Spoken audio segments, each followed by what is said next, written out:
Praise the Lord. இயேசுவின் ரத்தம் ஜெயம். தினமும் இயேசு நிகழ்ச்சிக்கு உங்களை கர்த்தராகிய இயேசு கிறிஸ்துவின் நாமத்தில் வரவேற்கிறேன். செய்தியின் தலைப்பு வெற்றியின் ரகசியம். ஆதார வசனம் லூக்கா 4:4. அவர் பிரதியுத்தரமாக, மனுஷன் அப்பத்தினால் மாத்திரமல்ல, தேவனுடைய ஒவ்வொரு வார்த்தையினாலும் பிழைப்பான் என்று எழுதியிருக்கிறதே என்றார். விசுவாச மார்க்கத்தாரே, வாழ்க்கை என்பது ஒரு போர்க்களம் என்று உலகத்தார் சொல்கிறார்கள். ஆம், அவர்களுக்கு அப்படித்தான். நமக்கு வாழ்வு போர்க்களம் அல்ல, ஜெயபீடம். ஜெயத்தை சுமந்து கொண்டு ஜெயபீடத்தை நோக்கி போய்கொண்டிருக்கிறோம். இங்கே ஆண்டவரின் ராஜ்யத்தில் போட்டி இல்லை. எல்லாருக்கும் தனித்தனி ட்ராக், எல்லாருக்கும் ஜீவ கிரீடம் உண்டு. எல்லாரும் நித்திய ஜீவனின் கேரண்டியை பெற்றுக்கொண்டுதான் ஓடி அதை முழுமையொக்க சுதந்திரித்துக் கொள்ளப் போகிறோம். பக்கத்து ட்ராக், மற்றவருடைய வாழ்வை பார்க்க வேண்டிய அவசியமே இல்லை, ஏங்கு போக வேண்டிய அவசியமே இல்லை, பொறாமை கொள்ள வேண்டிய அவசியமே இல்லை, போட்டி போட வேண்டிய அவசியமே இல்லை. இவன் முன்னாடி போய் நமது எடுத்து விடுவானோ என்ற பயமும் வேண்டாம். இந்த ஓட்டத்தில் எப்படி ஓடுவது ஒன்றும் புரியவில்லை என்று கலங்கவும் அவசியமில்லை. கர்த்தரே ஆவியானவராக நமக்குள் வாசம் செய்கிறார். ட்ராக் போட்டவரே அவர்தான், வழியை வகுத்தவரே அவர்தான்.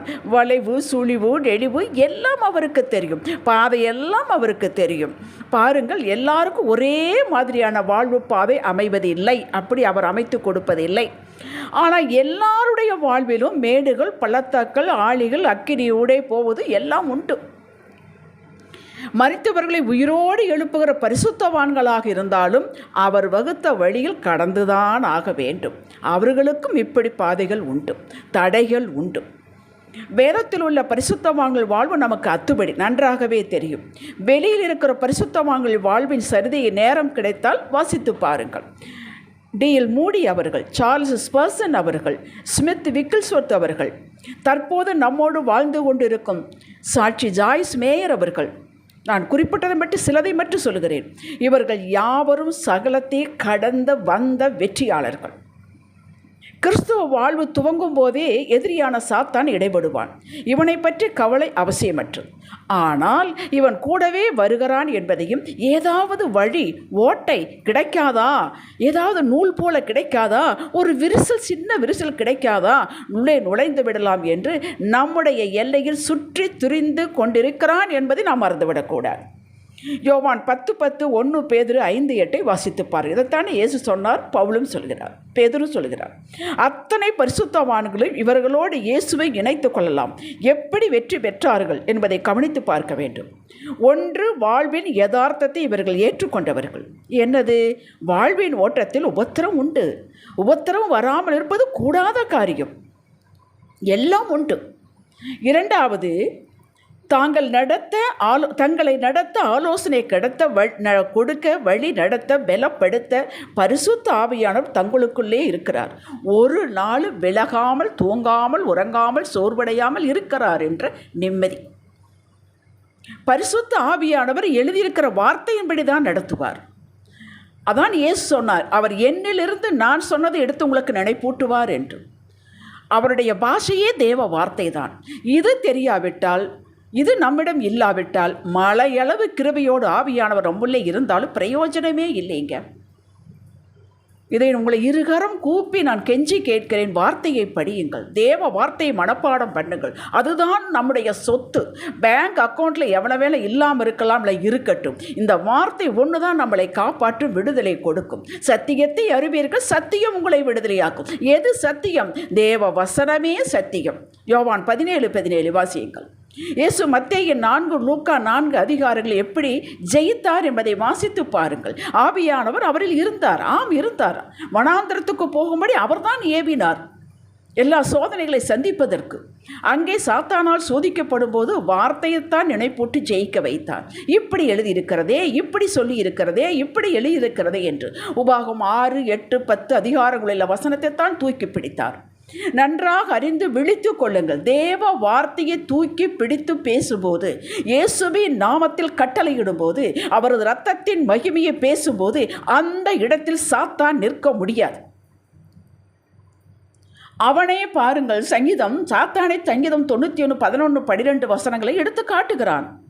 அதையும் இயேசு உபாகம் 6, 16 வசனத்தை எடுத்து அவனை மடக்கினார். பேதுரு, பவுல் இவர்களின் பிரசங்கங்கள் எல்லாம் சொந்த வார்த்தையே இல்லைங்க. சங்கீதம், பிரமாணங்கள், நியமங்கள், தீர்க்கதரிசின் ஆகமங்கள் இவைகளிலிருந்தால் எடுத்து இயேசுவே கர்த்தர், இயேசுவே இரட்சகர், இயேசுவே மீட்பர், இயேசுவே தேவன் என்று உறுதிப்படுத்தினார்கள். இதை கேட்டுத்தான் 3000, 5000 என்று போகும் பட்டணங்களை எல்லாம் மக்கள் ரட்சிப்புக்குள் வந்தார்கள். ஏதோ கதையை சொல்லி அல்ல. கலாத்தியர் 6:14 பவுல் இப்படி குறிப்பிடுகிறார், நானோ நம்முடைய கர்த்தராகிய இயேசு கிறிஸ்து சிலுவையை குறித்தே அல்லாமல் வேறு ஒன்றையும் குறித்து மேன்மை பாராட்டாதிருப்பேனாக என்கிறார். கேட்டீர்களாம்? இதைத்தான் உங்களுக்கு நினைப்பூட்டி உற்சாகப்படுத்துகிறேன். உங்களுக்கு எல்லாம் தெரியும் தான். சூழ்நிலை மோசமாக சூழ்ந்திருக்கும் போது எது எப்படி என்பது புரியாமல் திகைக்கும் நேரம் உண்டு. மக்களை திகைக்காதீர்கள். நீங்கள் தனி ஆளாக இல்லை. இந்த ஓட்டத்தில் நீங்கள் தனி ஆளாக ஓடவில்லை. கர்த்தர் உங்களோடு இருக்கிறார். இதற்கெல்லாம் நீங்கள் ஏசாயா தீர்க்கதரிசி புத்தகத்தை எடுத்து வாசியுங்கள். கர்த்தர் விலகாமல் இரவும் பகலும் உங்களோடு இருக்கிறார். அவர் எல்லாம் வகுத்த பாதை அவர்தான். அல்ல அவரே வகுத்த பாதையில் சாத்தான் கொண்டு வந்து போட்டிருந்தாலும் அவர் அறிவார். இன்னும் அடுத்து 10 வருஷம் கழித்து என்ன இருக்குது என்பதை அறிவார். நமக்கு தெரியாது.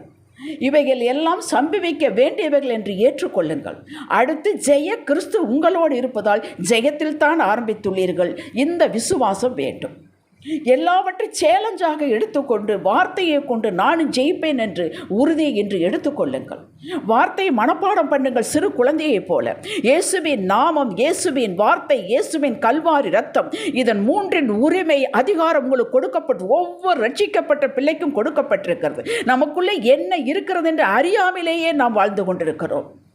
தாவீது எப்படி ஜெயித்தான்? 1 சாமுவேல் 17, 45, 46 வாசியுங்கள். இவருடைய நாமத்தில் வருகிறேன் என்றான். சின்ன பையனுங்க, அவ்வளோ பெரிய கோலியாத்தை ஜெயித்தான்.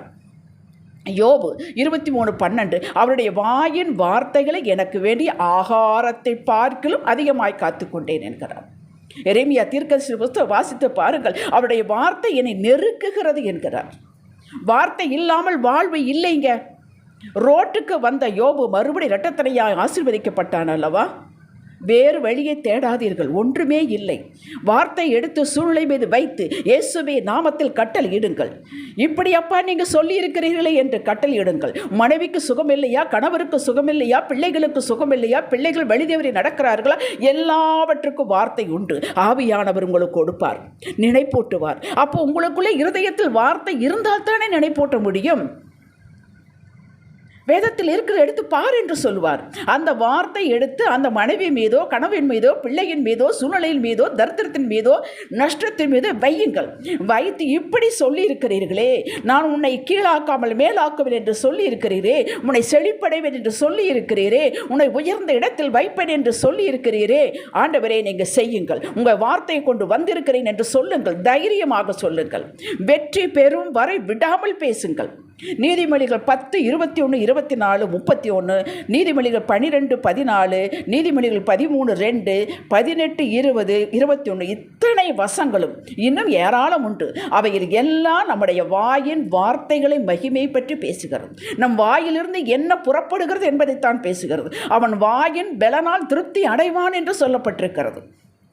ஆவியானவருக்கு கீழ்ப்படிங்கள். தினமும் கீழ்ப்படிங்கள். சின்ன சின்ன விஷயத்தில் இருந்து ஆரம்பியுங்கள். வசனத்தின்படி நடவுங்களார். வசனத்தைத்தான் சொல்லுவார். பிசாசுக்கு எதிர்த்து நில்லுங்கள். எப்பொழுது நீங்கள் கீழ்ப்படுகிறீர்களோ அப்பொழுது பிசாசுக்கு எதிர்த்து நிற்கும் வல்லமை பலன் உங்களுக்கு உண்டு. யாக்கோபு 4:7 பிரச்சனையின் மத்தியிலும் வாழலாம், சந்தோஷமாக வாழலாம். பிரச்சனை அது பாட்டுக்கு போய்விடும். அதற்கு நமக்கு சம்மதமே இல்லை. நீங்கள் பாட்டுக்கு சந்தோஷமாக இருக்கலாம். இதுதான் ஒரு கிறிஸ்துவனுடைய வாழ்வு. ஹல்லேலூயா. ஜெபிக்கலாம். தகப்பனே, வாழ்வின் போக்கு யதார்த்தத்தை ஏற்றுக்கொண்டேன். ஆவியான துணை கொண்டு ஏற்ற வார்த்தை எடுத்து எழும்ப முடியாமல் கிடப்பது மேலே நஷ்டத்தின் மீது வைத்து பேசுவேன். தினமும் பேசுவேன். வெற்றி வரும் வரை பேசுவேன். வெற்றி எடுப்பேன். விசுவாசிக்கிறேன், ஆகையால் பேசுகிறேன். இன்னையும் பேசுவேன். இயேசுவின் நாமத்தில் அறிக்கை செய்கிறேன். அருமை பிதாவே, இன்றைய சிந்தனைக்கு தினமும் வார்த்தை எடுத்து இருதயத்தில் வைத்து தியானிப்பேன். இந்த பொக்கிஷத்தை நான் காத்துக்கொள்வேன். ஆமேன். ஹல்லேலூயா.